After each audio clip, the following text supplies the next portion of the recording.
Kamis esok akan menjadi laga penentu untuk skuad timnas U17 Indonesia untuk bisa lolos dari fase grup dan mengamankan posisi di babak 16 besar.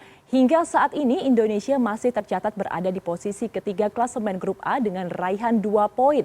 Lalu bagaimana prediksi laga penentu hidup mati timnas esok? Kita bahas bersama pengamat sepak bola Roni Pangemanan. Bung Ropan, selamat malam, salam olahraga.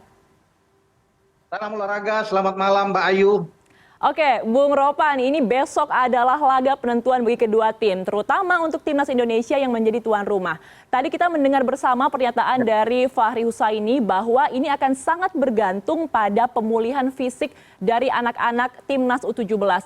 Menurut Anda bagaimana? Apakah itu menjadi satu-satunya kunci untuk bisa meraih kemenangan esok hari?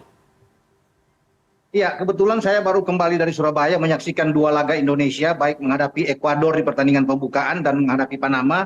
Memang sangat terlihat ketika saya nonton langsung, stamina fisik anak-anak itu memang kurang bagus ya, terutama lawan Ekuador juga. Tetapi kita sangat baik karena kita menyelesaikan pertandingan dengan tidak kalah.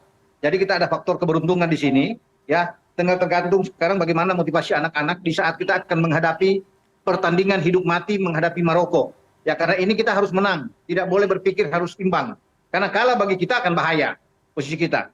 Tergantung juga nasib kita itu dengan pertandingan antara Ekuador dan Panama. Kalau Panama menang, kita bermain imbang, kita out. Karena yang lolos nantinya itu Ekuador, Panama, dan Maroko. Jadi posisi kita memang harus menang, harus berpikir. Ini fight, tidak mudah. Pertandingan hidup mati juga, karena bukan cuma kita yang akan memenangkan pertandingan. Maroko juga berharap mereka harus menang. Mereka kalau sampai kalah, ini gawat. Dengan asumsi Panama menang, Maroko akan out kalau kalah sama Indonesia. Makanya besok Maroko juga menganggap laga melawan Indonesia ini adalah laga hidup mati. Laga di mana mereka harus berjuang habis-habisan selama 90 menit dan mencetak gol sebanyak mungkin ke gawang Indonesia. Ini yang harus dilihat juga, diantisipasi oleh Bima Sakti sebagai pelatih. Bukan hanya faktor kelelahan nantinya, karena kita sudah melakoni 2 pertandingan, ya pasti anak-anak terkuras. Tapi bagaimana juga kita sekarang fokus pertandingan, ya bermain dengan simpel. Ya, tidak boleh memaksakan untuk bermain terlalu cepat, begitu. Baik, harus menang karena kita pun belum mencicipi kemenangan di pertandingan Piala Dunia U17 ini ya, Bung Ropan ya. Tapi saya masih ingin membahas mengenai fisik, Bung Ropan. Kalau kemarin di pertandingan pertama melawan Ekuador, banyak yang mengatakan bahwa anak-anak di timnas U17 ini dinilai drop. Kemudian melawan Panama ini sudah mulai membaik. Nah, prediksi Anda bagaimana untuk pertandingan ketiga ini? Apakah nanti kira-kira timnas U17 akan naik performansnya, fisiknya, atau justru bisa jadi turun kembali? Iya, kalau melihat dari pertandingan pertama ke pertandingan kedua memang agak mendingan ya fisik pemain kita. Kalau di pertandingan pertama kan banyak berjatuhan dan kelihatan sekali seperti tidak siap ya. Tetapi setelah di pertandingan kedua kita agak oke. Namun di sini yang dilihat oleh Bima Sakti adalah bagaimana menetapkan starting 11 dia. Pemain mana yang akan ditampilkan di pertandingan babak pertama. Karena kan ini menentukan buat kita untuk gawang Ikram tidak boleh bobol. Karena kalau kita bobol, ini akan sangat berbahaya juga, berpengaruh. Tekanannya kita luar biasa. Jadi bukan hanya lihat satu faktor kelelahan kita, tapi juga melihat bagaimana kita harus bisa mencetak gol ke gawang lawan. Ya, dan Bima Sakti berperan penting untuk menetapkan siapa-siapa pemain. Karena kalau saya lihat melawan Panama, saya nonton kemarin langsung di Gelora Bung Tomo, memang harus ada beberapa pergantian, terutama lini tengah kita yang tidak kreatif bermain. Jidabin, Yakaviatu Rizky, Dennis Figo. Ini yang membuat dia tarik di babak kedua ketiga-tiganya dan memasukin pemain-pemain seperti Amar Berkic dimainkan di sana, Jehan juga bermain. Nah ini kan bagus. Mudah-mudahan apa yang dilakukan Bima dengan merotasi pemain seperti di babak kedua melawan Panama, ini akan dia jalankan di saat kita menghadapi Maroko. Itu yang saya harapkan. Karena kita ini kan butuh menang, tidak boleh kita kalah dalam pertandingan ini. Makanya penentuan buat saya yaitu di babak pertama. Bukan melihat secara keseluruhan pertandingan, tapi babak pertama ini menentukan. Kita bikin gol, kita bisa memenangkan laga. Tapi kita akan masukkan gol, bahaya buat kita. Bukan tidak mungkin kita tersisi. Begitu Mbak Ayu. Berarti kuncinya di babak pertama. Berarti Anda ingin mengatakan bahwa lebih baik untuk bermain agresif saja, langsung serang di babak pertama daripada harus bermain menunggu terlebih dahulu. Seperti itu kurang lebih, Bung Ropan, strateginya. Ya. Mungkin Mbak Ayu karena kita fisik kita memang masih harus agak diragukan. Kita bermain seperti lawan Ekuador di pertama, ya sedikit menunggu, membiarkan lawan tentunya menguasai permainan, tapi kita kuat di tengah. Ya, pemain-pemain harus disiplin, kemudian kita counter attack sehingga kita bisa mendapatkan gol pertama waktu itu. Nah sekarang tinggal pemain-pemain belakang harus fokus, tidak boleh membuat banyak kesalahan. Karena kemarin saya lihat dalam 2 pertandingan banyak juga Iqbal banyak membuat kesalahan, dan itu kan melawan Panama.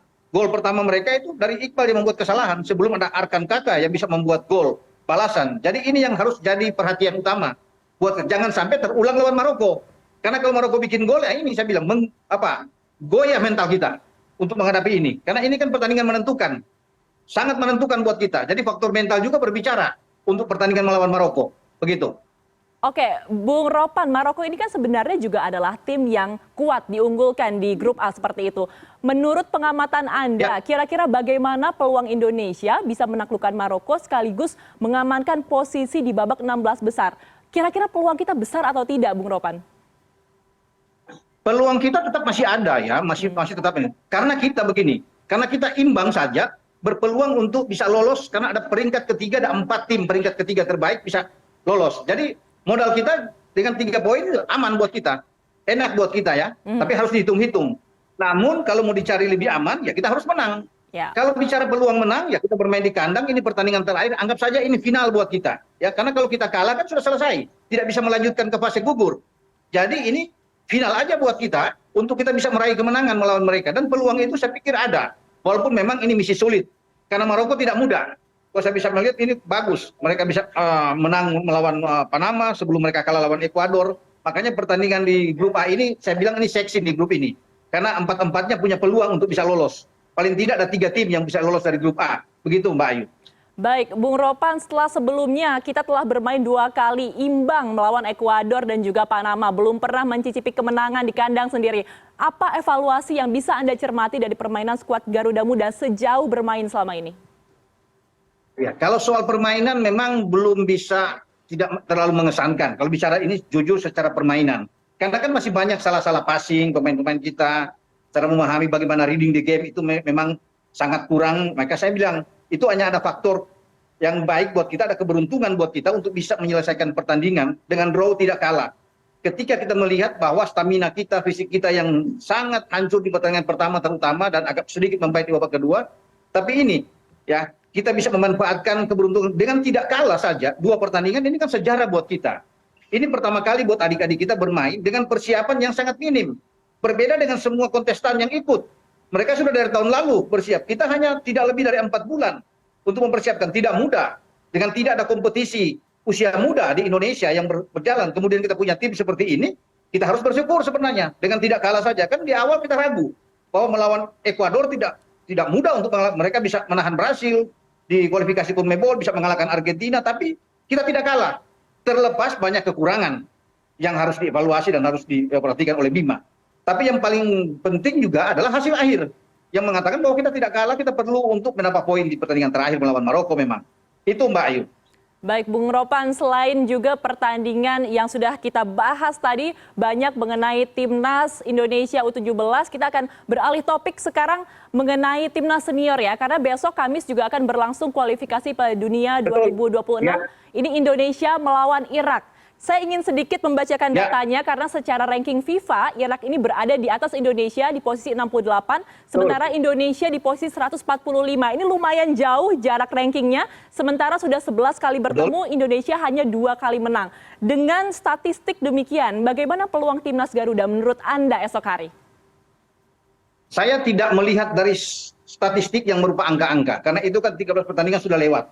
Ya, buat kita. Kemudian soal peringkat juga ini hanya karena kita 145 kemudian dengan 68. Yang kita lihat bagaimana perkembangan di saat Sintayong membesut tim nasional kita. Dengan adanya pemain-pemain seperti Jordi, Elkan Bagot, ada Sain Patinama, ada Sandy Walsh. Ini kan bagus tim ini, ada Rafael Struijk. Jadi perkembangannya pesat. Sayang memang kita tidak punya Ivar Jenner dan Marcelino untuk bermain di Irak. Nah kalau bicara pertandingan ini, saya merasa bahwa dengan adanya tim seperti kita ini, bagus tim senior. Kita sudah bisa melihat gaya-gaya permainan seperti Irak kan kita hadapi lawan Kuwait seperti tahun yang silam, kita bisa menang main di Kuwait. Ya kan tidak berbeda jauh Kuwait dengan Irak cara permainan. Yordania, ya yang Irak susah untuk bisa mengalahkan mereka. Kita hanya kalah tipis 1-0. Itu di saat banyak pemain-pemain naturalisasi yang belum ada kan, Sain, Sandi, ya belum ada di situ. Kemudian kita bisa mengalahkan Turkmenistan di FIFA Matchday di Surabaya 0-0 dengan Palestina. Jadi dari sini bisa ditarik bahwa kita bagus. Tim kita untuk bicara senior ini pasti diperhatikan oleh tim lawan. Yesus Castle sebagai pelatih Irak akan melihat perkembangan kita, bahwa tim Indonesia tidak boleh dianggap remeh. Tim ini bagus, menurut saya. Kalau mereka bermain seperti lawan Argentina, kita melawan tim peringkat 1 dunia dan juara dunia, kita hanya kalah 2-0. Dan itu bagus. Argentina hanya bisa bikin 1 gol di babak pertama dari tembakan jarak jauh Paredes, kemudian ada gol di babak kedua. Ini melawan juara dunia peringkat 1. Nah sekarang kita akan lawan dengan peringkat 6-8. Bisa. Tinggal sekolah bagaimana mental kita menghadapi mereka. Ya. Tergantung STY juga untuk menentukan strategi. Begitu Mbak Ayu. Jadi tidak boleh terpaku dengan statistik, ranking, karena bagaimanapun bola itu bundar ya, masih bisa terbalik bagaimanapun nanti pertandingannya. Terakhir, Bung Ropan, ini skuad Garuda Muda, Garuda ini kan baru tiba di Irak itu pada hari Minggu dan harus tampil di hadapan 65.000 supporter tuan rumah. Sementara kalau kita lihat ke belakang, kita tuh tidak pernah uji coba laga tandang. Kira-kira bagaimana kesiapan fisik dan mental dari timnas Indonesia senior esok hari? Iya, saya pikir ya kalau bicara mental kan saya sudah bilang tadi, ketika melawan Kuwait kita bisa menang main di Kuwait. Kuwait sebagai tuan rumah, Kuwait bikin gol duluan dan kita bisa menang melawan Jordan. Kemudian kalau bicara tandang kita terakhir melawan Brunei yang kita menang 6-0 ya. Tapi kalau kita lihat juga tarik ke belakang dengan Irak, Irak itu tidak pernah menang dalam 5 pertandingan terakhir dia. Ada 4 kali imbang dan kalah lawan Kolombia. Jadi juga sebenarnya tidak bagus-bagusnya Irak bermain. Saya sudah lihat cara main Irak. Saya pikir kita bisa ambil dengan permainan kita seperti ini. Tergantung STY untuk melepas siapa yang akan dia mainkan. Jadi faktor mental ini harus kuat dan saya pikir sudah teruji mental dari pemain-pemain kita untuk bisa berhadapan. Karena ini bukan timnas yang 5 tahun atau 10 tahun lalu. Ini timnas sekarang yang berkembang dengan baik sekali. Cara bermain bola, reading the game mereka jelas, visi bermain bola, bagaimana kita build up serangan kita itu sudah terlihat benar. Masa transisi permainan dari bertahan ke menyerang ke bertahan itu sudah bagus buat kita dan kita akan tunggu nantinya dalam pertandingan di Basra International Stadium pada pertandingan besok. Jadi memang mental juga berpengaruh, tapi saya masih yakin dengan kualitas pemain kita. Gitu Mbak. Baik, yang pasti optimisme harus tetap dijaga dan seluruh masyarakat Indonesia pasti full support ya untuk timnas Indonesia baik yang U17 maupun yang senior. Terima kasih atas perbincangan kita dan terima kasih atas waktu Anda, Bung Roni Pangemanan, pengamat sepak bola. Selamat malam, salam olahraga. Salam olahraga. Ya.